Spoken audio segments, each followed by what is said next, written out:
Deixa a luz do céu entrar. Deixa a luz do céu entrar. Abre bem as portas do seu coração e deixa a luz do céu.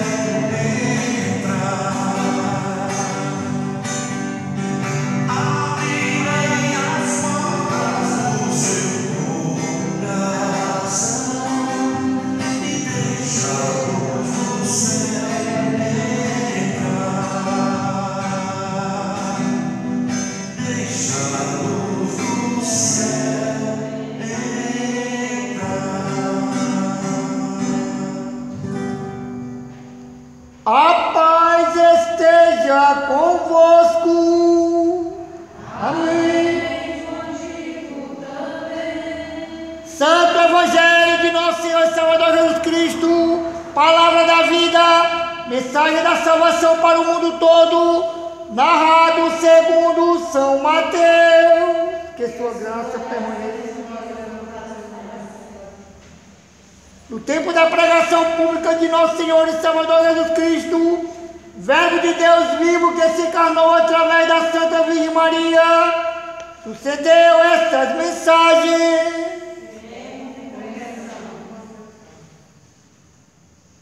E quando Jesus a ouviu, se retirou dali em uma barca a um lugar deserto, e tendo ouvido isto, as gentes foram saindo das cidades a pé em seu seguimento, e ao saltar em terra viu Jesus uma grande multidão de gente e teve deles compaixão, curou os seus enfermos, e vindo à tarde se chegaram a ele os seus discípulos dizendo: deserto é este lugar e a hora é já passada, deixa ir essa gente, para que, passando as aldeias, compre de comer. E Jesus lhe disse: não tem necessidade de se ir, dá-lhes vós outro de comer. Respondeu-lhes: não temos aqui senão 5 pães e 2 peixes.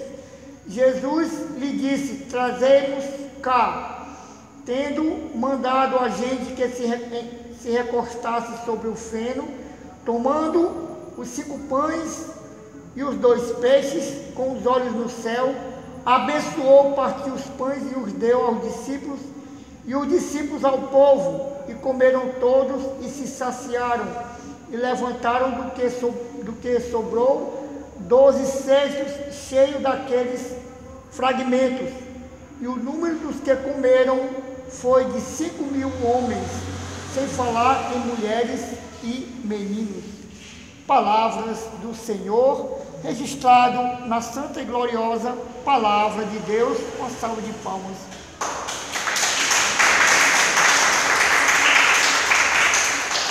Sentado, irmãos.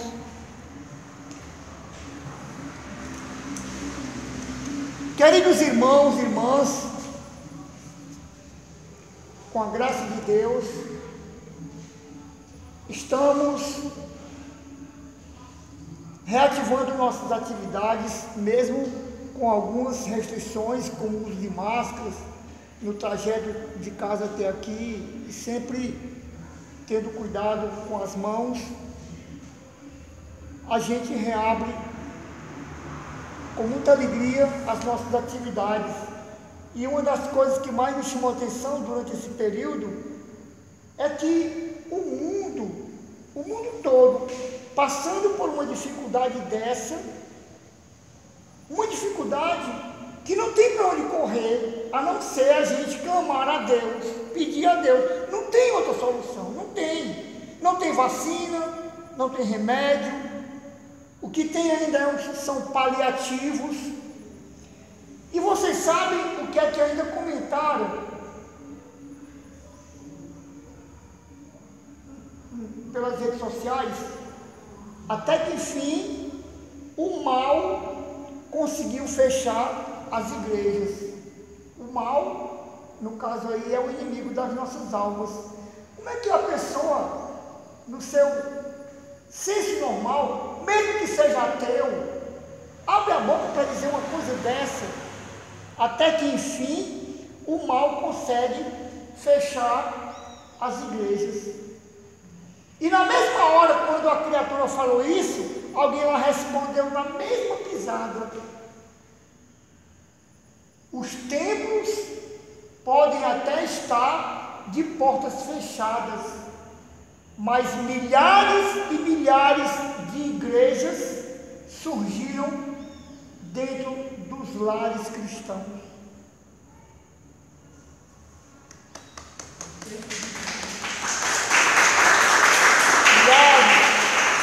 Milhares de igrejas surgiram dentro dos lares cristãos. E isso é uma grande verdade, porque quarta-feira eu estive numa missa em memória da vida eterna de um amigo meu. Sou muito amigo dele, da família Cida Maria Cavalcante, lá em Santa do Acaraú. E a missa foi transmitida pelas redes sociais para toda a família dele, a família é muito grande. E no tempo mesmo só tinha umas 4 ou 5 pessoas. E naquele momento, Padre Nonato, também um amigo meu, padre da igreja romana, pediu permissão aos que acompanhavam aquela Santa Missa via internet, nas suas casas, fazendo de suas casas igreja, pediu permissão a todos eles para que eu fizesse a pregação daquela Santa Missa. E essa mesma pregação, meus irmãos, eu quero repetir hoje, por conta da primeira leitura. A primeira leitura, se vocês escutaram bem, fala a respeito do apóstolo Paulo, que estava sendo ameaçado, porque estava anunciando o Deus que criou os céus e a terra, em uma cidade a qual eles tinham uma deusa, chamada Ártemis, uma deusa muito venerada, uma deusa que eles mesmos criaram, não é? E o apóstolo Paulo, num dado momento, quis se apresentar, e não, que o povo está muito enfurecido, e é capaz de fazer uma desgraça com você, não vá de jeito nenhum. E o apóstolo Paulo, atendendo ao pedido daquela multidão, não foi. Em um dado momento aparece uma autoridade para solucionar aquele problema, porque o apóstolo Paulo era um cidadão judeu e não podia ser exposto a uma situação daquela sem que se houvesse uma defesa. Mas por que o padre está dizendo isso? O padre está falando isso porque na mesma leitura, na primeira leitura, São Lucas diz que muitas pessoas lotam reuniões sem saber o que eles estão fazendo. Talvez tenha sido o caso desse povo que seguia Ártemis, aquela deusa que era apenas um ídolo, uma deusa inventada pelos próprios homens. E quando a pessoa passa a saber que aquilo de fato não passa de um ídolo, aí as pessoas conscientemente deixam de seguir esse tipo de coisa e talvez traga até prejuízo para os sacerdotes daquela deusa que a anuncia. E é por isso que eu quero trazer aquela mesma mensagem para hoje. Quando um certo cidadão, um escritor de nome Antônio Abujamra, ele tinha um programa na televisão, e toda vez que ele ia entrevistar uma pessoa, ele perguntava: o que é a vida? Toda vez, todas as pessoas que eram entrevistadas por esse escritor, até já faleceu há pouco tempo, ele perguntava: o que é a vida? Meus irmãos, é aí onde a gente tem que parar um pouco e pensar e repensar e fazer uma reflexão. Por que é que tanta gente hoje ainda se pergunta o que é a vida? Principalmente esses intelectuais, né? O que é a vida? Certa vez o padre lá de Santo Antônio do Caraú, o padre Donato, uma vez em uma pregação, ele disse que quando a pessoa não passar por determinadas situações mesmo assim que balance a pessoa, você não acredita. O homem, por exemplo, o homem nunca vai saber o que é a dor do parto. Quem sabe o que é a dor do parto é a mulher. E ela entende e faz tudo para que não tenha 4, 5, 6, 7, porque o negócio é federal. O negócio não é brincadeira. Eu já vi, e eu até quando eu vi, eu sou formado em educação física, estudei anatomia humana, e uma vez fui ver 2 partos. Eu disse assim, meu Deus, será que esse negócio dá pressa para alguma coisa? Porque não é brincadeira, não é brincadeira.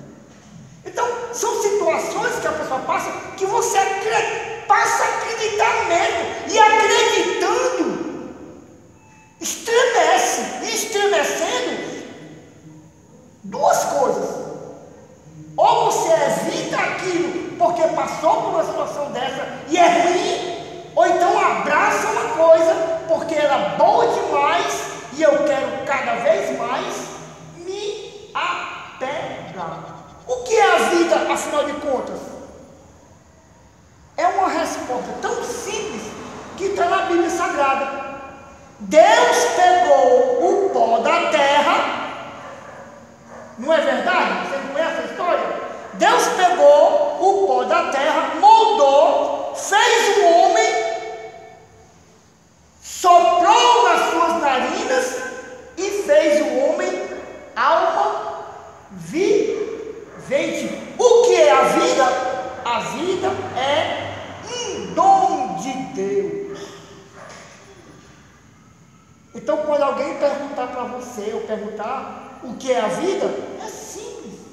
Basta dizer: a vida é um dom de Deus. Por essa razão é que o homem nasceu para dar certo. Por essa razão é que o homem nasceu para ser vitorioso. Porque em cada um de nós e de vocês há um sopro de Deus nas narinas de vocês. Mas, padre, por que tem tanta gente que às vezes passa por dificuldades e se sente derrotado? É porque não sabe e nem nunca passou por uma experiência do que é a vida. E que experiência a gente pode passar para saber o que é a vida? Quando você está no leito do hospital, entre a vida e a morte. Aí você sabe e entende o que é a vida como um dom de Deus. Fernanda, quando estava na mesa de operação, não ficou com medo, não?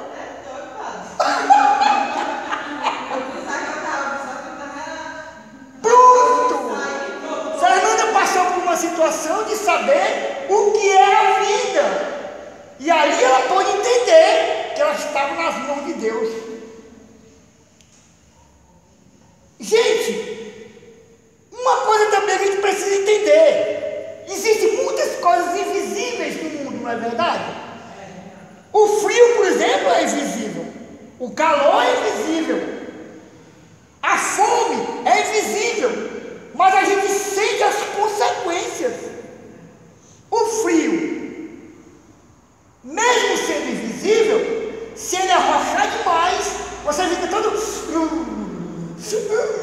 né? Se o calor, mesmo invisível, arrochar demais, hoje mesmo eu estava aqui na casa paroquial reclamando do calor.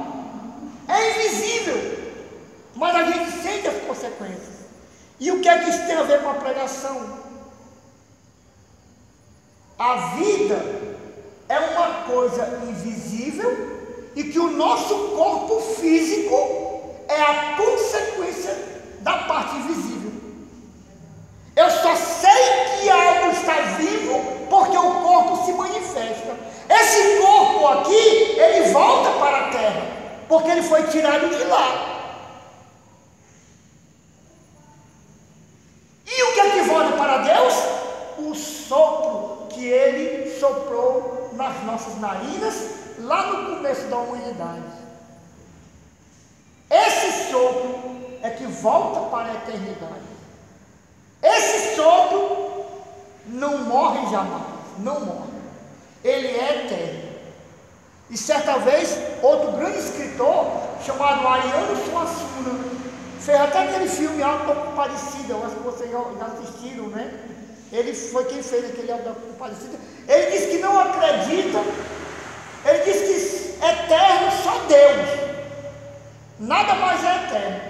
Agora, veja bem, o quanto é perigoso uma pessoa que não tem conhecimento de uma coisa e falar sobre ela.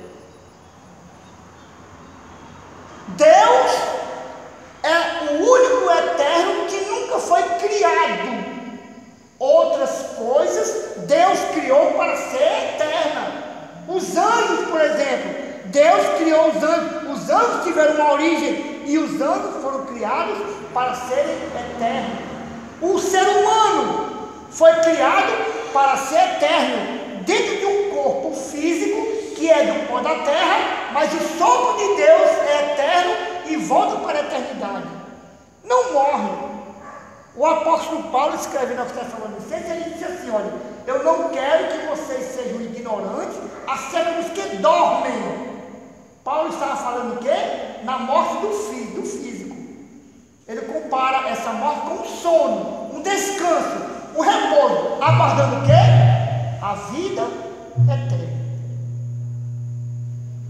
Por isso, meus amados irmãos, é que na primeira leitura, aquele povo seguia, coitado, uma deusa, um ídolo, que não tinha vida, não tinha nada, era apenas inventada pelo homem, e que nem sabia por que estavam ali, não sabia de jeito nenhum.